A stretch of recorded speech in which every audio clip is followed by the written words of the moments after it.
Hello नमस्कार दोस्तों, मेरा नाम है कपिल और स्वागत है आप सभी का फॉर आपकी सक्सेस में। फ्रेंड्स, इस वीडियो में अभी हम लोग साइंस के टॉप 25 क्वेश्चन को देखने वाले हैं जो आपके आने वाले एग्जाम्स के लिए काफ़ी महत्वपूर्ण है। तो इसलिए आप इस वीडियो को अंत तक जरूर देखिएगा और इन्हें याद कर लीजिएगा, ठीक है। आप इस वीडियो का फ्री पीडीएफ फाइल भी डाउनलोड कर सकते हैं जिसका लिंक इस वीडियो के डिस्क्रिप्शन बॉक्स में दिया हुआ है, या तो फिर आप मेरा टेलीग्राम ग्रुप ज्वाइन करके वहाँ से भी फ्री में आसानी से इसका पीडीएफ फाइल डाउनलोड कर सकते हैं।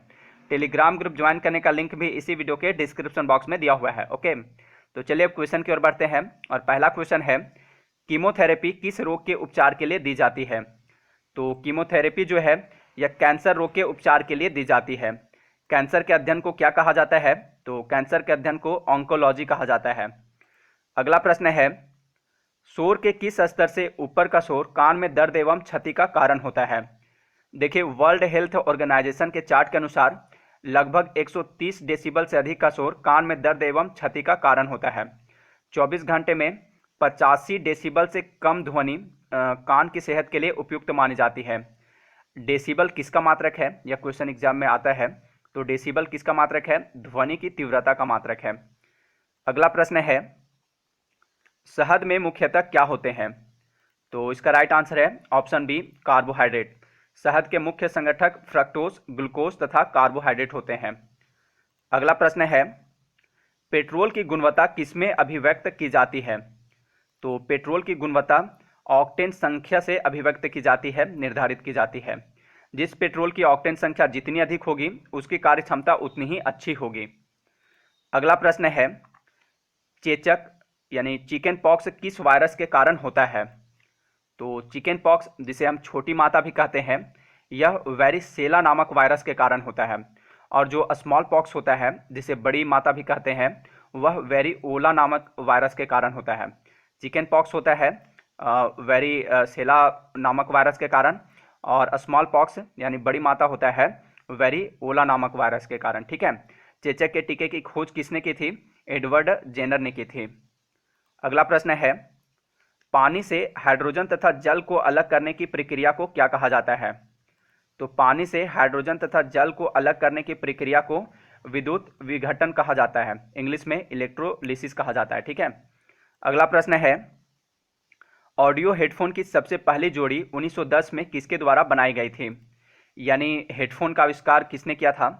तो हेडफोन का आविष्कार किसने किया था? नाथानियल बाल्डविन ने किया था। माइकल फैराडे ने किस चीज़ का आविष्कार किया था? तो इन्होंने ट्रांसफार्मर का आविष्कार किया था। सैमुअल कोल्ट ने रिवॉल्वर का आविष्कार किया था और अलेक्जेंडर फ्लेमिंग ने पेनिसिलिन की खोज की थी। अगला प्रश्न है, खगोलीय लीप वर्ष को किसमें नापा जाता है?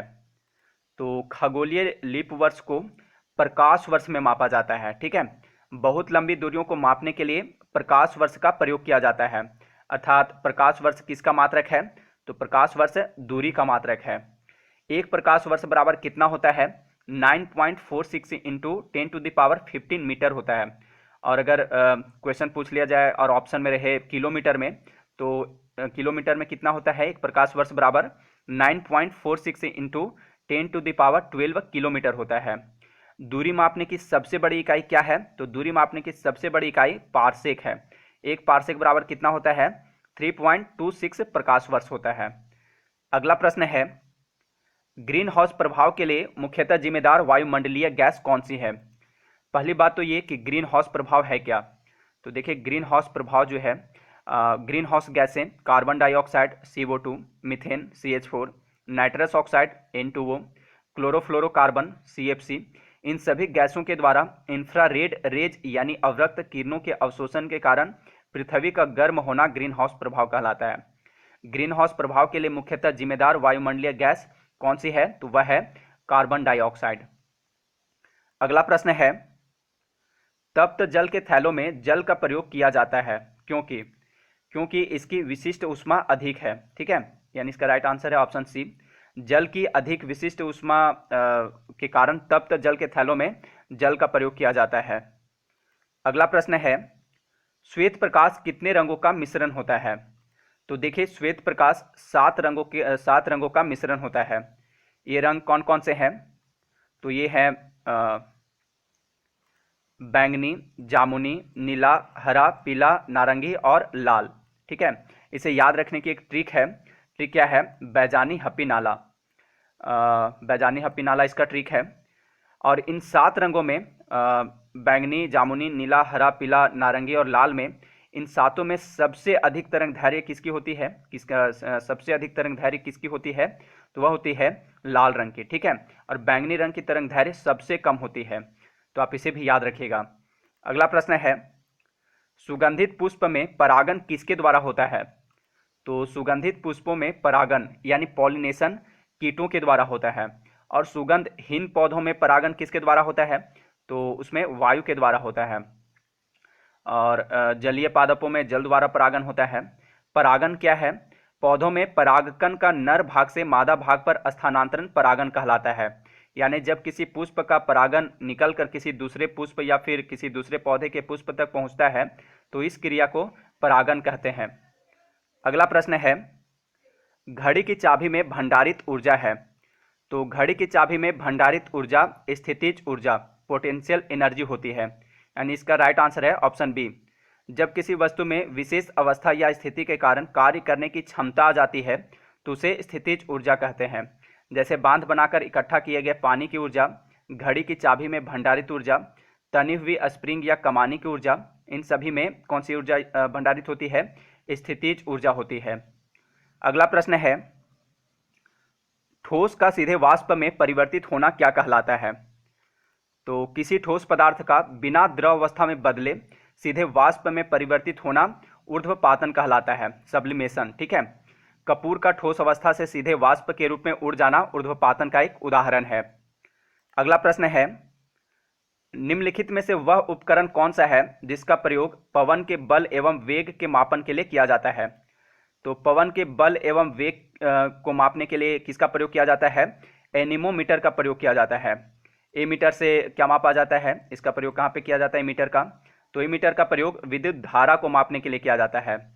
अल्टीमीटर का प्रयोग उड़ते हुए विमान की ऊंचाई नापने के लिए किया जाता है, तथा बैरोमीटर का प्रयोग वायु का दाब मापने के लिए किया जाता है। अगला प्रश्न है, रक्ताल्पता यानी एनीमिया स्थिति किसकी वजह से होती है? तो देखिए, शरीर में रक्ताल्पता स्थिति यानी ब्लड की कमी हीमोग्लोबिन की कमी की वजह से होता है। यहाँ पे हीमोग्लोबिन ऑप्शन में नहीं है, तो इसका राइट आंसर क्या होगा? तो इसका राइट आंसर होगा ऑप्शन ए, आरबीसी की कमी। ठीक है, करेक्ट हो जाएगा आरबीसी की कमी, क्योंकि एनीमिया हीमोग्लोबिन की कमी की वजह से होता है। और हीमोग्लोबिन मिलता कहाँ पे है? आरबीसी में मिलता है। ठीक है, इसलिए इसका आंसर ऑप्शन ए जो है करेक्ट आंसर है। अगला प्रश्न है, बिजली की मोटर रूपांतरित करती है। तो बिजली की मोटर विद्युत ऊर्जा को यांत्रिक ऊर्जा में रूपांतरित करती है। यहाँ पर देखिए, ऊर्जा रूपांतरित करने वाले कुछ और भी उपकरण हैं जिससे एग्जाम में क्वेश्चन पूछा जाता है, तो आप इसे भी एक बार देख लीजिए। डायनेमो, डायनेमो जो है यह क्या करता है? यांत्रिक ऊर्जा को विद्युत ऊर्जा में रूपांतरित करता है। मोमबत्ती, यह रासायनिक ऊर्जा को प्रकाश एवं ऊष्मा ऊर्जा में रूपांतरित करता है। माइक्रोफोन, ध्वनि ऊर्जा को विद्युत ऊर्जा में। लाउड स्पीकर, विद्युत ऊर्जा को ध्वनि ऊर्जा में। सोलर सेल, सौर ऊर्जा को विद्युत ऊर्जा में। ट्यूबलाइट, विद्युत ऊर्जा को प्रकाश ऊर्जा में। विद्युत मोटर, विद्युत ऊर्जा को यांत्रिक ऊर्जा में। और विद्युत बल्ब, विद्युत ऊर्जा को प्रकाश एवं ऊष्मा ऊर्जा में। विद्युत सेल, रासायनिक ऊर्जा को विद्युत ऊर्जा में।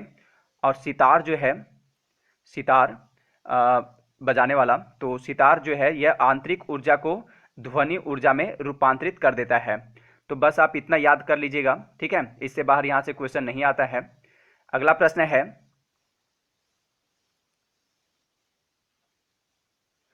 नेफ्रोलॉजी किसके साथ जुड़ा हुआ है?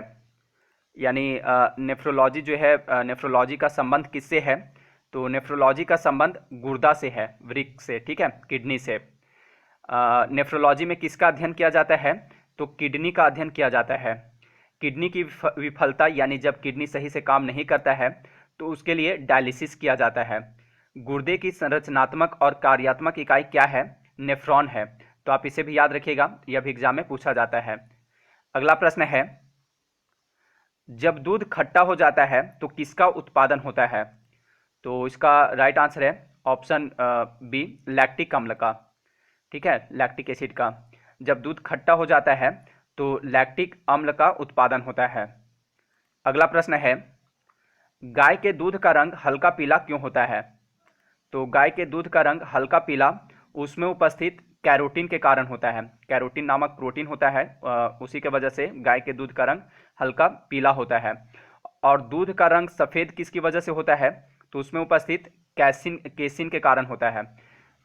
केसिन के कारण दूध का रंग सफ़ेद केसिन नामक प्रोटीन की उपस्थिति के कारण होता है। पीलापन कैरोटीन के कारण होता है और सफ़ेद जो होता है केसिन के कारण होता है। अगला प्रश्न है, दाब का एसआई मात्रक क्या है?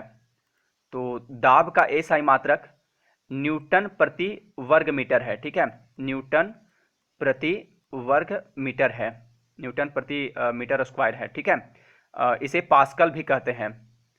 अगला प्रश्न है, चाकू किसका उदाहरण है? तो इसका राइट आंसर है ऑप्शन बी, वेड्स का। चाकू किसका उदाहरण है? वेड्स का उदाहरण है। अगला प्रश्न है, क्विक सिल्वर किसे कहते हैं? तो क्विक सिल्वर कहा जाता है मरकरी को, पारा को। ठीक है, पारा का संकेत क्या है? Hg है। पारा एकमात्र धातु है जो कमरे के ताप पर द्रव अवस्था में पाया जाता है। पारा का अयस्क का नाम क्या है? पारा का मुख्य अयस्क क्या है? सिनेबार है। ठीक है, परमाणु क्रमांक कितना होता है पारा का? पारा का परमाणु क्रमांक होता है 80। यह भी एग्जाम में पूछा जा सकता है आपसे। अगला प्रश्न है, वह कौन सा धातु है जो कमरे के ताप पर द्रव अवस्था में पाया जाता है? तो वह है ब्रोमीन। ठीक है, ब्रोमीन एकमात्र ऐसा धातु है जो कमरे के ताप पर द्रव अवस्था में पाया जाता है। इसका रासायनिक संकेत है Br और परमाणु क्रमांक इसका होता है 35। और वह एकमात्र धातु कौन सा है?